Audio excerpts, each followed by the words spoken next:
और अल्लाह ही ने तुम्हारे लिए घरों को रहने की जगह बनाया, और उसी ने चौपायों की खालों से तुम्हारे लिए डेरे बनाए, जिनको तुम हल्का फुल्का देखकर सफर और हजर में काम में लाते हो। और उनकी ऊन और पश्म और बालों से तुम असबाब और बरतने की चीजें बनाते हो जो मुद्दत तक काम देती हैं। और अल्लाह ही ने तुम्हारे आराम के लिए अपनी पैदा की हुई चीजों के साए बनाए, और पहाड़ों में गार बनाए, और तुम्हारे लिए कुर्ते बनाए जो तुमको गर्मी से बचाएं, और ऐसे कुर्ते भी जो तुमको असलहा जंग के जरर से महफूज रखें।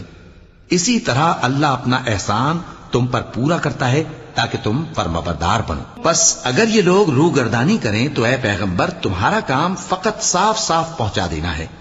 ये अल्लाह की नेमतों से वाकिफ हैं, मगर वाकिफ होकर उनसे इनकार करते हैं, और ये अक्सर नाशुक्रे हैं।